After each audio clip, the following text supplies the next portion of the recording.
रामू नाम का एक बूढ़ा शेर अपने दो जवान बेटों के साथ रहा करता था। रामू के बड़े बेटे का नाम सिम्हा था और छोटे बेटे का नाम वीरू था। सिम्हा बहुत ही शक्तिशाली और ताकतवर था, लेकिन वीरू इतना ताकतवर नहीं था। सिम्हा शेर के पास कुछ शक्तियाँ थी, जिससे उसने सभी जानवरों की बहुत मदद की थी। रामू अब बूढ़ा हो चला था, तो वह उन शक्तियों को अब किसी और को सौंपना चाहता था। कुछ दिन बाद रामू वीरू की शादी एक रानू शेरनी से करा देता है। रानू एक होशियार और रहमदिल शेरनी थी। तब रामू वीरू को अपने पास बुलाता है और कहता है, वीरू बेटा, मेरी बात ध्यान से सुनो। आज से मैं तुम्हें तुम्हारी शादी का एक तोहफा देता हूँ। आज से मैं तुम्हें अपनी जादुई शक्तियाँ देता हूँ। आज से तुम इन शक्तियों से जानवरों की रक्षा करना और हमेशा सच के साथ खड़े रहना। तब रामू वीरू को अपनी शक्तियाँ दे देता है। 2 दिन बाद ही रामू की मृत्यु हो जाती है। अब सिम्हा अपने पिता की गुफा में रहने लगता है और वीरू अपनी पत्नी के साथ अलग गुफा में रहता है। कुछ महीने बीत जाते हैं। रानू शेरनी अब एक रंगीन शेर को जन्म देती है। वीरू और रानू शेरनी अपने अनोखे बेटे को देख देख कर बड़े खुश होते हैं। तब रानू शेरनी अपने बेटे का नाम बगीरा रख देती है। रानू और वीरू अपने बेटे के साथ बहुत खुशी से रहते हैं। एक बार वीरू के पास एक भालू अपने जख्मी बेटे को उठा लाता है और कहता है, अरे सुनो सुनो महाराज, मेरा बेटा खेलते हुए पहाड़ी से गिर गया है। मैं हकीम बंदर को बुला कर लाता हूँ। इतना आप मेरे बेटे का ख्याल रखना। रुको भालू, तुम्हें चिंता करने की कोई जरूरत नहीं है। मैं इसको अभी ठीक कर देता हूँ। तब वीरू भालू के बेटे को अपनी शक्तियों से बिल्कुल ठीक कर देता है। ये देख भालू हैरान हो जाता है। अरे वाह महाराज, आपके पास ये शक्तियाँ कहाँ से आई? भालू, ये शक्तियाँ मुझे मेरे पिताजी ने दी है। इन शक्तियों से मैं सभी जानवरों की रक्षा करूँगा। यह सब दूर खड़ा सिम्हा देख रहा था। वीरू के पास वह शक्तियाँ देख सिम्हा दंग रह जाता है। अरे ये शक्तियाँ इस वीरू पर कहाँ से आई? लगता है ये शक्तियाँ इसके पिताजी ने दी है। मुझे इससे ये शक्तियाँ छीननी होगी। इन शक्तियों को पाकर मैं बहुत शक्तिशाली बन जाऊंगा। अब रात होने पर मुझे वीरू और इसके बेटे को जान से मारना होगा। तब रात के समय सिम्हा वीरू की गुफा पर आता है और वीरू को मार देता है। तभी रानू शेरनी की आंख भी खुल जाती है और वह अपने बेटे को लेकर वहां से भाग जाती है। सिम्हा वीरू को मारकर रेनू के पीछे भागता है, लेकिन रानू अपनी पूरी ताकत लगाकर भागती है। कुछ देर बाद रास्ते में रानू को एक गाय मिलती है, जो कि रानू की एक अच्छी मित्र थी। अरे क्या हुआ रानू दोस्त, तुम इतनी परेशान क्यों लग रही हो? देखो दोस्त, मेरे पास ज्यादा समय नहीं है। सिम्हा ने अपने छोटे भाई वीरू को मार डाला है। वह अब मेरे बच्चे को भी मार डालेगा। गाय दोस्त, तुम मेरे बच्चे को यहाँ से दूसरे जंगल ले जाओ और इसका अच्छे से ख्याल रखना। जाओ गाय, जल्दी जाओ। तब गाय बगीरा को लेकर वहां से चली जाती है। कुछ ही देर बाद रानू के पास सिम्हा पहुंचता है। क्यों रे शेरनी, कहाँ छुपाया है तूने अपने रंगीन बेटे को? मैं उसे ढूंढकर जान से मार डालूंगा और इस जंगल को अपने कब्जे में कर लूंगा। हा हा हा हा। सुबह होने पर सिम्हा रानू को एक पिंजरे में कैद कर देता है और उसकी निगरानी के लिए अपने सबसे ज्यादा भरोसेमंद दोस्त बाघ को बिठा देता है और फिर अपनी गुफा पर पहुंचकर सभी जानवरों को बुलाता है और कहता है, जिसने भी कहीं रानू के बेटे को देखा है या किसी ने उसे छिपाया है तो तुरंत मेरे हवाले कर दे, नहीं तो उसका अंजाम अच्छा नहीं होगा। गाय भी वहीं पर खड़ी थी, लेकिन वह रानू की बहुत वफादार दोस्त थी, इसलिए वह सिम्हा को कुछ भी नहीं बताते। अब गाय आधा समय जंगल में रहती और आधा समय रानू के बेटे के साथ बिताती और उसका बहुत अच्छे से ख्याल भी रखती थी। उधर सिम्हा उन शक्तियों से कुछ जानवरों को परेशान भी करता था और उनसे जबरदस्ती काम कराता था। अब कुछ साल ऐसे ही बीत जाते हैं। बगीरा अब जवान हो चला था, तो वह अपनी माँ से बोलता है, सुनो माँ, मैं पास वाले जंगल में घूमने के लिए जा रहा हूँ। गाय बगीरा को वहाँ जाने से रोक लेती है, लेकिन एक बार बगीरा बिना बताए ही दूसरे जंगल की ओर चल देता है। गाय बगीरा को गुफा में न पाकर बहुत ज्यादा परेशान हो जाती है। हे भगवान, ये बगीरा उसी जंगल की ओर तो नहीं निकल पड़ा। मुझे उसे रोकना होगा। तभी गाय जाकर बगीरा को आवाज देने लगती है।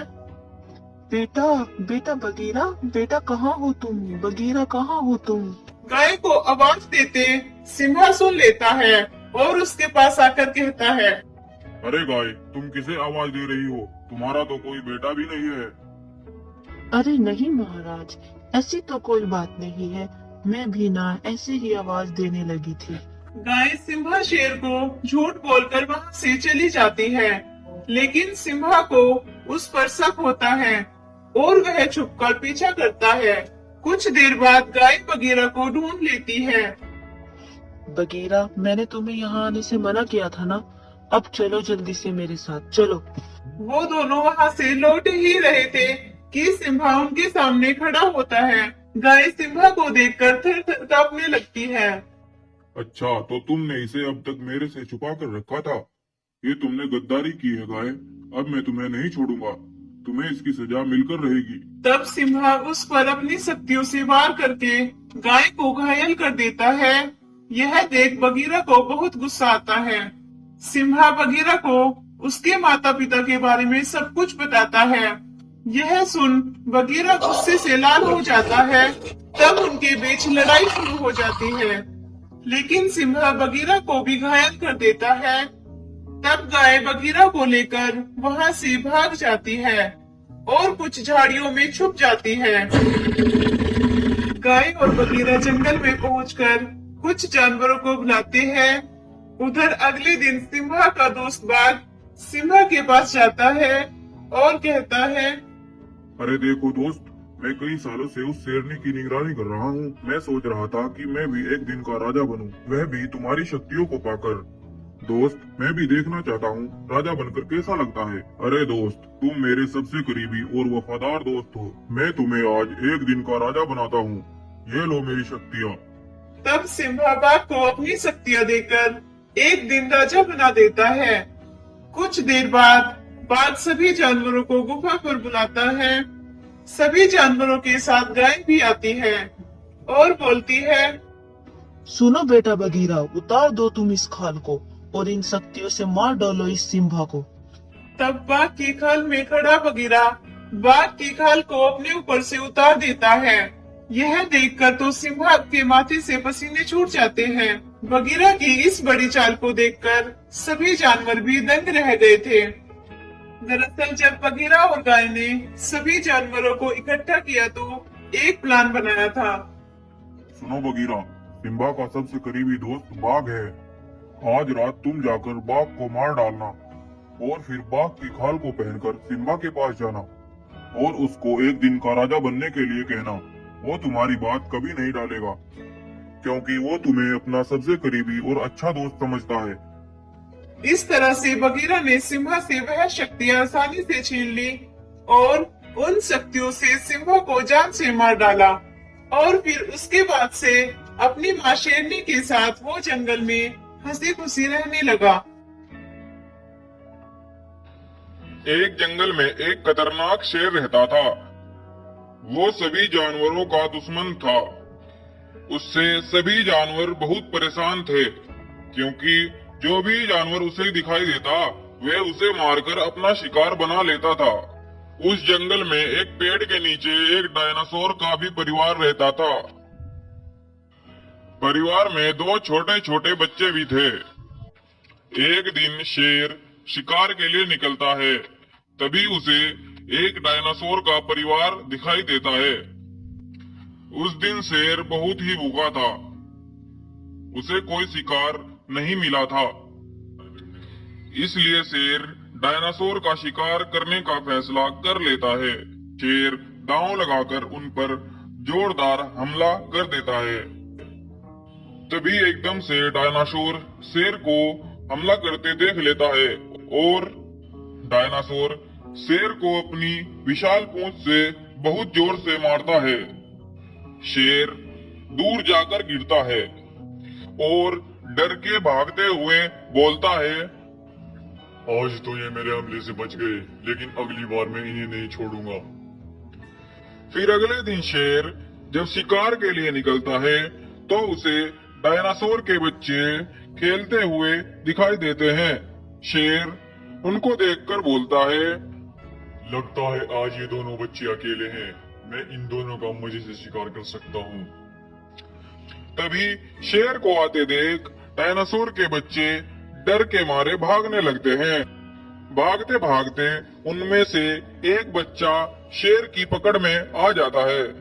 तभी शेर उसका शिकार कर लेता है, लेकिन दूसरे वाला बच्चा बचकर अपने घर पहुंच जाता है और डायनासोर को सारी बात बता देता है। यह सब सुनकर डायनासोर बहुत गुस्सा हो जाता है और शेर की गुफा की तरफ निकल पड़ता है। शेर अपनी गुफा में आराम से सो रहा होता है। शेर को सोता हुए देख डायनासोर शेर पर हमला करके शेर को जान से मार देता है और अपने बच्चे का बदला ले लेता है। एक बार की बात है, जंगल के कुछ जानवर नदी पर पानी पीने के लिए आए थे। तभी उन्हें एक सफेद शेर पानी में तैरता हुआ अपनी ओर आते हुए दिखाई दिया। वो शेर नदी पर आकर रुक गया। अरे भाइयों, ये तो बहुत अद्भुत सफेद शेर है। पता नहीं ये तैरता हुआ यहाँ कैसे पहुँचा। हमें इसकी मदद करनी चाहिए। तुम ठीक कह रहे हो बालू भाई, हम इसको अपने जंगल ले चलते हैं। तब वो सभी शेर को उठाकर अपने जंगल में आते हैं। सभी जानवर शेर का बड़े अच्छे से ख्याल रखते हैं और उसकी मरहम पट्टी करते हैं। कुछ दिनों बाद शेर बिल्कुल सही हो जाता है। अपने आप को दूसरे जंगल में खड़ा देख शेर बहुत अजीब महसूस करता था। तुम सबसे अनोखे और प्यारे शेर हो। हम तुम्हें नदी के किनारे से उठाकर लाए थे। तुम कौन हो, हमें बताओ, कहाँ से आए हो? मेरा नाम तिम्बा शेर है। मैं अपने जंगल से नदी पर पानी पीने के लिए आया था। तभी वहाँ मेरे पीछे से दो बाघ आ पहुँचे। जैसे ही उन्होंने मेरे पीछे से हमला किया तो मैं नदी में गिर गया और बेहोश हो गया। तुम सबने मेरी जान बचाई। मैं तुम्हारा ये एहसान कभी नहीं भूलूंगा। तुम सब बहुत अच्छे हो। तुम बहुत प्यारे और अच्छी आदत के लगते हो सिम्बा शेर। हमारे जंगल का कोई राजा भी नहीं है। तुम चाहो तो इस जंगल के राजा बनकर हमारे साथ रह सकते हो। यह सुनकर शेर भी बहुत खुश हो जाता है और बोलता है, शुक्रिया दोस्तों, बहुत शुक्रिया। मैं तुम्हारा बहुत अच्छे से ख्याल रखूंगा। जो मेरे से होगा मैं तुम्हारे लिए वो सब करूंगा। तब शेर जंगल का राजा बन जाता है और सभी जानवरों के साथ उनकी मदद करता है।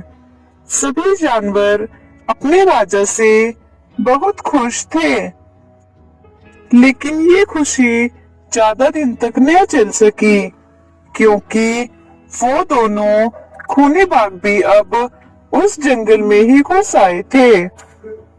उधर जंगल के सभी जानवर शेर के पास खड़े थे। तब शेर उनसे बोलता है, सुनो भाइयों, मैं पानी पीने के लिए जा रहा हूँ। मुझे थोड़ी देर भी हो सकती है। इतना मैं आऊँ, तुम सब अपना ख्याल रखना।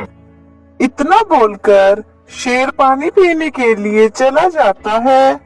शेर के जाने के बाद वो दोनों शेर के मंच पर चढ़कर बोलते हैं, सुनो सभी जानवरों, सभी यहाँ पर आओ। उन दोनों की यह बात सुनकर सभी जानवर बाहर आते हैं।